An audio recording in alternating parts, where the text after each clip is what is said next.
सेरी वाणिज्य जातक। ये कथा भगवान बुद्ध ने श्रावस्ती के जेतवन महाविहार में कही थी।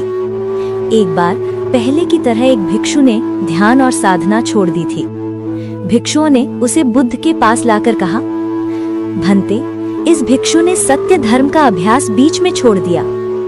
तब भगवान ने कहा, भिक्षु, जो इस महान धर्म को अपनाकर भी बीच में छोड़ देता है, वो उस सेरी नामक व्यापारी के समान दीर्घ काल तक पछताता है, जिसने लालच में सोने का कटोरा खो दिया था।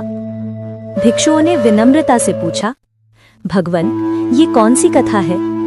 तब भगवान ने बताया, बहुत समय पहले सेरी देश में बोधिसत्व एक व्यापारी थे, जो मिट्टी धातु के बर्तन, कटोरे और पात्र बेचते थे। उन्हें लोग सेरी वाणिज्य कहते थे। उसी नगर में एक और व्यापारी था, लोभी और कपटी। वो भी सेरी वाणिज्य कहलाता था। दोनों व्यापारी मिलकर नदी तेलवाहा पार करके अंधपुर नगर पहुँचे।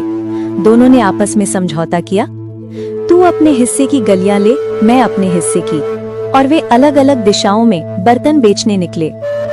उस नगर में एक समय बहुत धनवान व्यापारी परिवार था, पर अब सब नष्ट हो चुके थे। केवल एक बूढ़ी दादी और उसकी पोती जीवित थीं। वो मजदूरी करके गुजारा करती थीं। घर में पुराने दिनों का एक सोने का कटोरा था, जिससे उस परिवार के मुखिया भोजन किया करते थे। पर अब वो कटोरा वर्षों से मिट्टी और कालिक से ढका पड़ा था, और उन दोनों को ये पता नहीं था कि वो सोने का है। पहले वहां वही कपटी व्यापारी आया। वो पुकारता जा रहा था, बर्तन ले लो, पुराने के बदले नए ले लो। लड़की ने दादी से कहा, दादी, मुझे भी कोई छोटा सा गहना या बर्तन दिला दो। दादी ने कहा, बेटी, हमारे पास देने को क्या है? लड़की बोली, ये पुराना कटोरा है, इसे दे देते हैं। दादी ने व्यापारी को बुलाया और कटोरा दिखाकर बोली, भैया, ये पुराना कटोरा लो और बदले में कुछ दे दो। व्यापारी ने कटोरा उठाया, नीचे से सुई से खुरच कर देखा।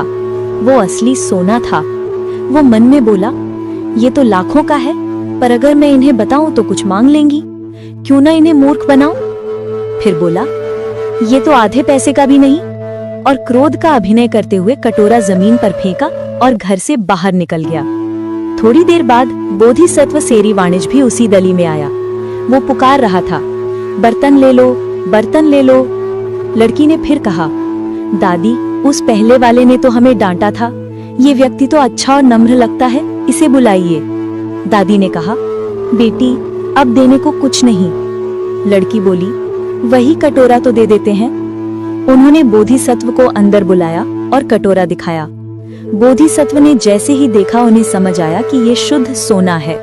उन्होंने शांत स्वर में कहा, माँ, ये कटोरा बहुत मूल्यवान है, लगभग 1 लाख मुद्रा का। मेरे पास अभी उतना धन नहीं है।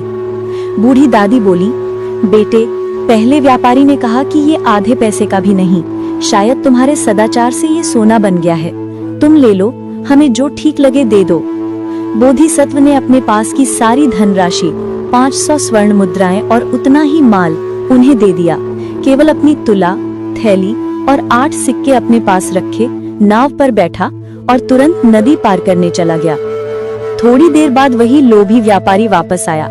उसने कहा, वो कटोरा निकालो, अब मैं कुछ दूंगा। दादी बोली, तूने तो कहा था ये बेकार है। अब एक सज्जन व्यापारी आया, जिसने हमें 1000 मुद्राएं दी और कटोरा ले गया। वो चिल्लाया, उसने मुझे लूट लिया। वो सोने का कटोरा लाख का था। क्रोध और दुख से उसका मन जल उठा। उसने अपना सारा माल और धन वहीं फेंक दिया, कपड़े उतार दिए और तराजू की लकड़ी को डंडा बनाकर दौड़ा पड़ा। नदी किनारे पहुंचा। वहां उसने देखा, बोधिसत्व नाव में पार जा चुका है। वो चिल्लाया, नाव लौटाओ, लौटाओ। पर बोधिसत्व ने कहा, नहीं भाई, अब मत लौटाओ। वो किनारे खड़ा बस उसे देखता रहा, और उसके भीतर की ईर्ष्या और जलन ने उसका हृदय फोड़ दिया। रक्त उगलते हुए वो वहीं मर गया। यही वो समय था जब देवदत्त ने पहली बार बोधिसत्व के प्रति द्वेष किया। बोधिसत्व ने बाद में दान, करुणा और सत्य निष्ठा से जीवन बिताया और अंत में शुभ गति को प्राप्त हुआ। भगवान बुद्ध ने कथा समाप्त कर ये गाथा कही, यदि इस धर्म में तुम शिथिल हो जाओ और इसके लक्ष्य तक न पहुंचो, तो उस सेरी व्यापारी की तरह तुम भी पछताओगे, जिसने मूर्खता से सोने का कटोरा खो दिया।